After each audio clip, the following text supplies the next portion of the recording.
The Las Vegas Aces, the team that revitalized the modern day super team in the WNBA. They went from dominating the league, winning back-to-back championships, literally having teams craft their roster in order to beat the Aces, is now the team that did not live up to expectations this year, and is a team that's one by one falling apart in front of our own very eyes. What if I told you that the most dominant franchise in the WNBA is dangerously close to unraveling?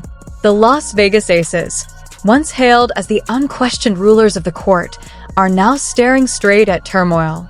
Free agency is officially underway, and the outlook couldn't be more concerning. Core players appear ready to walk away, and the organization's leadership seems completely disorganized. So where does that leave the Aces' MVP, Aya Wilson, as this rapid downfall unfolds? The team that was recently celebrating championships and riding high on victory parades now finds itself on the verge of implosion. The situation surrounding the Aces has shifted so abruptly that it's enough to leave everyone stunned. I'm going to go out there and I'm going to try to be the best. I get y'all saying best player in the world. That's great. It looks great. But I want to be the best person. I want to be the best teammate, because that's how I get the best out of my team. But as Las Vegas fights to stay afloat, another franchise is quietly gaining momentum. The Indiana Fever are constructing what looks like an untouchable fortress, with Caitlin Clark leading the charge and a revamped front office that's grabbing serious attention. Could this signal a power shift within the WNBA? Are we watching the balance of dominance change right before our eyes? Buckle up. This could be the beginning of a whole new era. And recently, they have been in the news for all the wrong reasons. Think back to when the Las Vegas Aces were considered the ultimate prize of the WNBA, the standard every other team was chasing. That era is slipping away quickly. The dynasty that once looked unbeatable is now showing serious cracks, and tension is building in Sin City. Here's the reality. The Aces were just knocked out of the 2024 playoffs in embarrassing fashion by the New York Liberty. Their offense, which used to dominate opponents, completely unraveled at the worst possible time. We're looking at roughly a 7-point decline in their offensive rating when the pressure was highest. Kelsey Plum and Chelsea Gray both saw their shooting percentages plummet during the postseason. It was almost as if, overnight, they lost their rhythm and forgot the fundamentals that once made them so dangerous.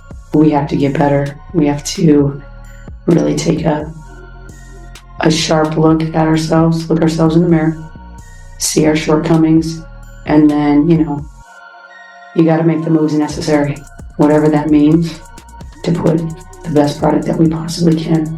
It's not going to be the same group probably next year. It just won't.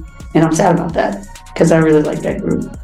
They're a pain in my ass, but I was a pain. Now that the disappointment of their season is beginning to settle, the true chaos is starting to surface.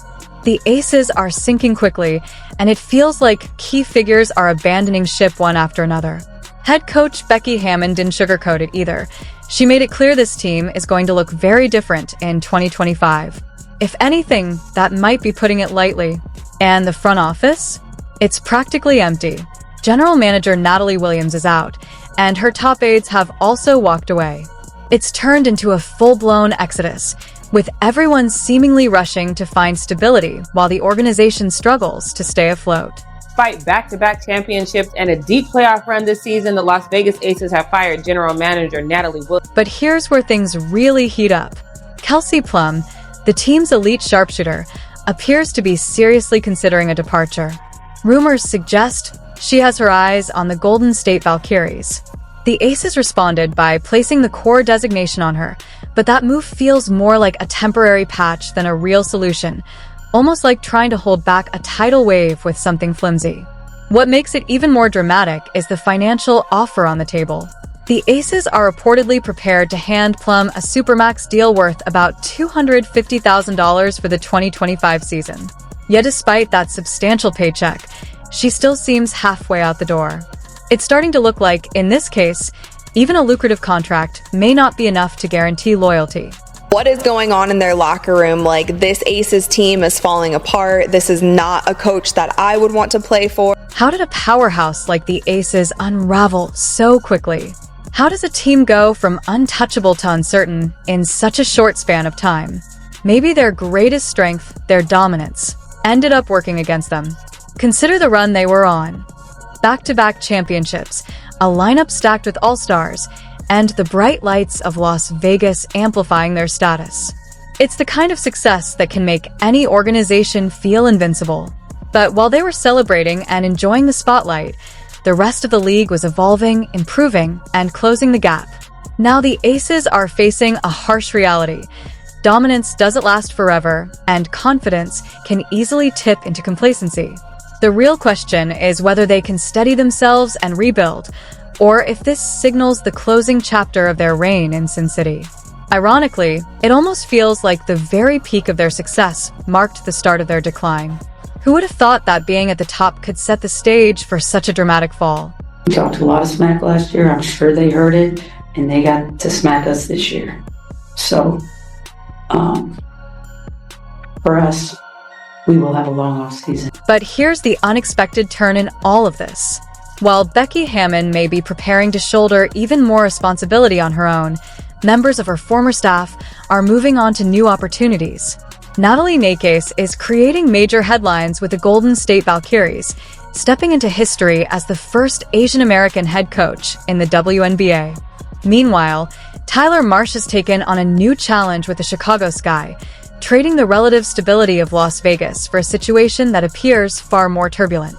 Instead of a smooth, championship-caliber environment, he now finds himself managing a locker room filled with tension and uncertainty. With emotions running high, Marsh is facing a demanding task as he works to steady the ship in a far more volatile setting. Chicago, as we just said, has Tyler Marsh as their head coach. He was also an assistant for the Las Vegas Aces, so that's caused a lot of back and forth because they've had two now assistant coaches leave. Natalie Nakase is now the head coach of the Valkyrie. Meanwhile, back in Sin City, the Aces are seriously struggling to stay afloat. With no strong replacements stepping in for Hammon's former assistants, it's like watching a ship navigating the open sea with only the captain at the helm. You know an iceberg is looming, but you can't look away. The rest of the league is circling, sensing weakness, like predators drawn to blood in the water. This leadership vacuum isn't just a minor problem. It's a gaping breach in the hull that could sink their once mighty dynasty faster than you can say, back-to-back champions. The Aces are frantically trying to bail out their empire with every resource they have, but the water is rising faster than they can manage. The big question remains, can Hammon patch the damage and keep the team afloat, or is the Aces' reign destined to go under? We don't have it every year. It's not the way this works. You don't get to flip a switch. It's the beautiful thing about sports, actually.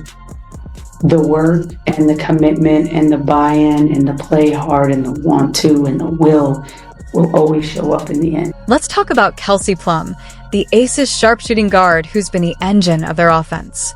Her regular season numbers were impressive, averaging 17.8 points per game, dishing out 4.2 assists, and connecting on 36.8% of her three-point attempts. But when it mattered most, in a pivotal playoff matchup against the New York Liberty, Plum's performance froze up. She managed just 6 points on a 2 of 9 shooting night, a stark contrast to the consistency she showed all season. With free agency on the horizon, it's no surprise that multiple teams are already circling, eager to lure Plum away from Sin City and into a new chapter of her career. Her talent makes her one of the most sought-after players in the league right now. Seemed like A'ja Wilson was diminishing the accomplishments of players like Kelsey Plum and Paige Beckers and someone who is her teammate. It felt like she was giving Kelsey Plum a backhanded compliment, and a lot of people, Aces fans, WNBA fans, Kelsey Plum fans across the board really had a problem with this video, and it really left a sour taste in their mouth. The Las Vegas Aces are in freefall, with key players like Kelsey Plum and veterans like Lexi Clark facing uncertainty, Becky Hammon under fire, and the front office nearly empty. Drama off the court, from pregnancy discrimination lawsuits to league investigations, has overshadowed their game. Meanwhile, the Indiana Fever are on the rise. led by Caitlin Clark and a revitalized front office under Kelly Craft, building a culture of stability, teamwork, and winning. Clark's leadership and record-breaking play have energized the team, attracting top talent and setting the stage for a new WNBA power shift. As the Aces struggle to hold together, the Fever are showing how smart management and generational talent can turn a franchise around. This offseason marks a dramatic reshaping of the league, proving today's underdogs can become tomorrow's champions.